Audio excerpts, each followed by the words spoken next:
अस्सलाम वालेकुम। आज हमारा टॉपिक है कंडीशन ऑफ एक्विलिब्रियम, या इसे हम एक्विलिब्रियम कंडीशन भी कह सकते हैं। तो आज इस टॉपिक में हम कंडीशन चेक करेंगे एक्विलिब्रियम की कि फर्स्ट कंडीशन क्या है उसकी, सेकंड कंडीशन क्या है और कैसे फर्स्ट कंडीशन होती है और कैसे सेकंड कंडीशन होती है। तो फर्स्ट कंडीशन कैसे को बॉडी ओबे करता है और इसी तरह सेकंड कंडीशन कैसे को बॉडी ओबे करता है। तो फर्स्ट कंप्लीट कंडीशन कब होगी और इसी तरह सेकंड कंप्लीट कंडीशन के बारे में भी पढ़ेंगे, और लास्ट में जब एक बॉडी कंप्लीट कंडीशन में होती है तो वो भी डिस्कस करेंगे। तो फर्स्ट कंडीशन जो है एक्विलिब्रियम की वो ये वाली है कि vector sum of all the forces acting on a body will be zero. तो जो वेक्टर सम है तमाम के तमाम फोर्सेस का, वो अगर किसी बॉडी पर जीरो है, अप्लाई हो रहा है, जीरो है, तो उस वक्त वो बॉडी क्या होगी, कंप्लीट फर्स्ट कंडीशन में होगी। उसकी जो बॉडी है वो कंप्लीट फर्स्ट कंडीशन में होगी और उस वक्त उस पर लगने वाले तमाम फोर्सेस का सम क्या होना चाहिए, जीरो होना चाहिए। तो उसके मुताबिक first condition of equilibrium, when a body is moving with uniform linear velocity there is no linear acceleration. तो जब फर्स्ट कंडीशन होगी तो उस वक्त उसके पास लीनियर एक्सेलरेशन नहीं होगा, लीनियर एक्सेलरेशन जीरो होगा।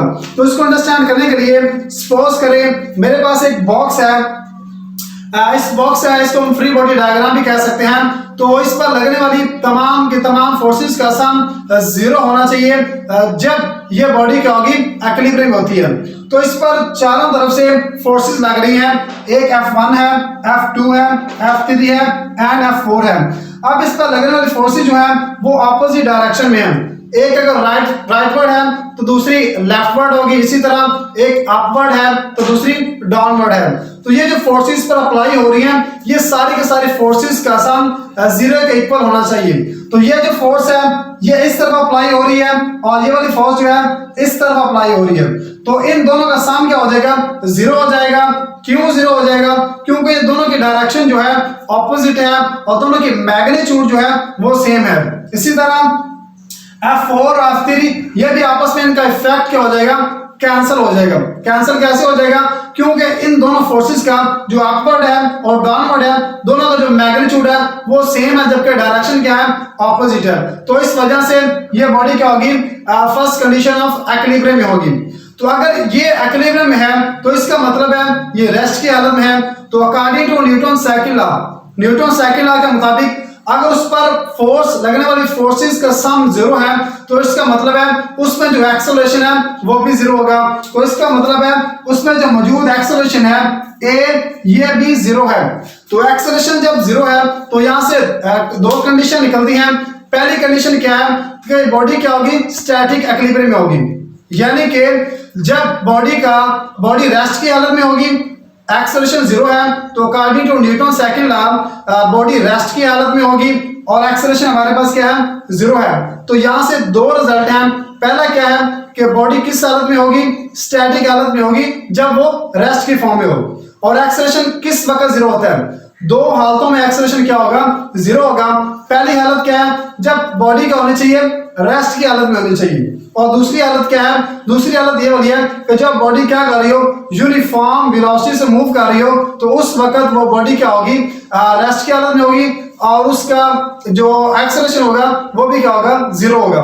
तो इससे मुराद है कि फर्स्ट कंडीशन में बॉडी स्टैटिक हालत में होती है या क्या होती है, डायनामिक हालत में होती है, कि वो मूव कर रही है, लेकिन किस हालत में मूव कर रही है, यूनिफॉर्म वेलोसिटी से वो मूव कर रही है, तो इसलिए वो डायनामिक एक्विलिब्रियम में भी होगा उसके पास। अब इसी तरह जो फर्स्ट कंप्लीट कंडीशन है एक्विलिब्रियम की, हमारे पास first complete condition of the equilibrium, उसमें क्या है कि जब बहुत सारी फोर्सेस लग रही होती हैं एक प्लेन में, जब बहुत सारी फोर्सेस लग रही होती हैं और उनका जो प्लेन होता है वो अगर कॉमन हो, जब उनका प्लेन कॉमन होता है तो उसे हम क्या नाम देते हैं, को-प्लेनर फोर्सेस का नाम देते हैं। तो जब इस तरह की फोर्सेस लग रही होंगी तो उस वक्त along X axis, along Y axis, इन सारे फोर्सेस का सम भी क्या होना चाहिए, जीरो होना चाहिए। तो इस बॉडी को फर्स्ट कंडीशन में लाने के लिए, कंप्लीट फर्स्ट कंडीशन में लाने के लिए हम क्या करते हैं, हम इनका जो रेक्टेंगुलर सम है कंपोनेंट का वो जीरो लेते हैं। तो यहाँ पर क्या है, समेशन तो summation F x will be zero, कि जो एक्स एक्सिस पर फोर्सेस लग रही हैं उनका कंपोनेंट वो भी क्या होना चाहिए, जीरो होना चाहिए।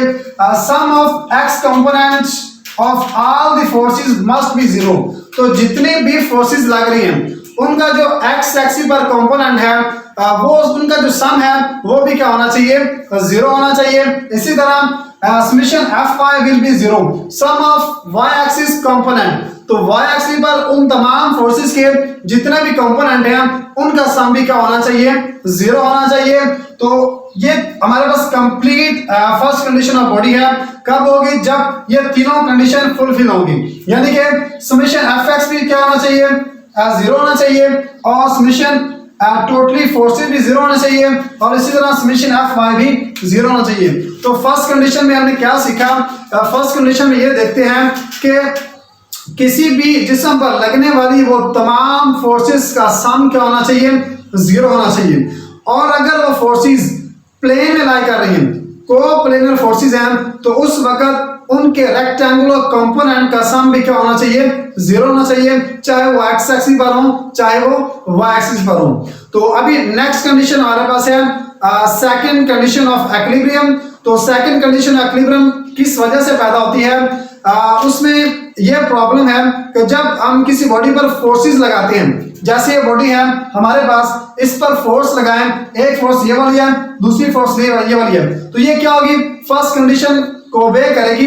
लेकिन जब इनका जो फोर्सेस लगने का अंदाज है अगर वो चेंज कर दिया जाए, उनकी पोजीशन थोड़ी चेंज कर दी जाए, तो फिर ये क्या होती है, ये कंप्लीट इक्विलिब्रियम में नहीं होती है। मिसाल के तौर पर अगर ये वाली फोर्स है मैं इधर लगा दूं और ये वाली फोर्स इधर लगा दूं, जैसे इस कंडीशन में है, जब फोर्स यहाँ पर लगा दूं या यहाँ पर लगाऊं, तो इन दोनों फॉर्म में जब फोर्स लगाऊंगा तो ये बॉडी क्या होगी, रोटेट करना शुरू कर देगी। इसका मतलब है कि बॉडी अभी भी कंप्लीट इक्विलिब्रियम में मौजूद नहीं है, अभी भी किसी चीज की जरूरत है, अभी भी यहाँ पर कोई खालीपन है। तो इस वजह से सेकंड कंडीशन की जरूरत पड़ी कि इसमें रोटेशन पैदा हो जाती है।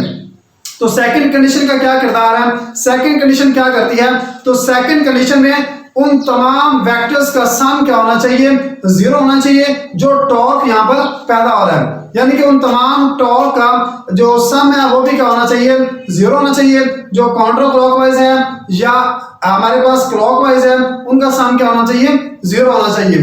तो यहाँ पर सेकंड कंडीशन है, when a body is moving with uniform angular velocity there no angular acceleration, तो जब बॉडी मूव करेगी, रोटेशन करेगी, तो उस वक्त उसमें रोटेशन पैदा हो जाएगी। तो इसको खत्म करने के लिए हम क्या करते हैं, second condition of equilibrium use करते हैं। तो सेकंड कंडीशन में समेशन ऑफ टोटली टॉर्क, जो टॉर्क का सम है वो क्या होना चाहिए, जीरो होना चाहिए। तो सेकंड कंडीशन में summation torque will be zero, तो ये क्या होना चाहिए, जीरो के इक्वल होना चाहिए। अब इसमें है क्या, second complete condition of equilibrium, इसमें क्या है, हम एक कन्वेंशन यूज करेंगे। वो कन्वेंशन कौन सी है कि जब हमारे पास काउंटर क्लॉकवाइज आएगा, जो एंटी क्लॉकवाइज हमारे पास टॉर्क है उसको हम पॉजिटिव लेंगे, और जो क्लॉकवाइज टॉर्क है उसको हम नेगेटिव लेंगे, यानी कि जो एंटी क्लॉकवाइज टॉर्क होगा वो पॉजिटिव आएगा और जो क्लॉकवाइज टॉर्क है वो नेगेटिव आएगा।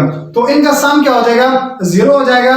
तो सेकंड जो कंडीशन है कंप्लीट इक्विलिब्रियम की वो ये है कि इसमें sum of all the counter clockwise and clockwise torque will be zero, यानी कि बॉडी में जो जितना भी टॉर्क पैदा हो रहा है उसको खत्म करना है, तो इसलिए हम क्या यूज करते हैं, ये कन्वेंशन यूज करते हैं। तो bye convention clockwise torque is negative and counter clockwise torque is positive. तो इस वक्त बॉडी क्या हो जाएगी, फुल कंप्लीट इक्विलिब्रियम में आ जाएगी। तो कंप्लीट इक्विलिब्रियम के लिए क्या चीज जरूरी है, यानी कि क्या क्या चीज जरूरी है, तो इसके लिए दो कंडीशन बहुत जरूरी है, एक फर्स्ट कंडीशन और सेकंड कंडीशन। यानी कि जब बॉडी ने बिल्कुल फर्स्ट कंडीशन और सेकंड कंडीशन को ओबे कर लिया तो वो क्या होगी, कंप्लीट इक्विलिब्रियम में आ जाएगी। तो कंप्लीट इक्विलिब्रियम में जब आएगी उस वक्त उसका जो लीनियर एक्सेलरेशन है वो भी जीरो होगा और उसके साथ साथ एंगुलर एक्सेलरेशन भी क्या होगा, जीरो होगा। तो यहाँ पर कंप्लीट इक्विलिब्रियम में, तो कंप्लीट इक्विलिब्रियम के लिए उस बॉडी को दो कंडीशन को फुलफिल करना लाजमी होगा। जब वो ये दोनों कंडीशन को फुलफिल कर लेगी तो उस वक्त वो बॉडी क्या होगी, कंप्लीटली इक्विलिब्रियम के फॉर्म में होगी। तो वो दोनों कंडीशन कौन सी हैं, first condition and second condition, यानी कि sum of all the vector sum of the forces will be zero and all the torque will be zero, clockwise as well as anti-clockwise torque will be zero। तो जब ये दोनों condition fulfil हो जाएंगी उस वक्त वो बॉडी क्या होगी, कंप्लीटली इक्विलिब्रियम फॉर्म में होगी और उसका रिजल्ट क्या होगा, उसमें उसका जो लीनियर एक्सेलरेशन है वो भी जीरो होगा और इसी तरह उसका जो एंगुलर एक्सेलरेशन है वो भी जीरो होगा। तो कंप्लीटली इक्विलिब्रियम में बॉडी के दोनों एक्सेलरेशन, चाहे वो लीनियर हो चाहे वो एंगुलर हो, वो दोनों क्या होना चाहिए, जीरो होना चाहिए। तो ये थी first and second condition of equilibrium. उम्मीद है आपको समझ आ गई होगी।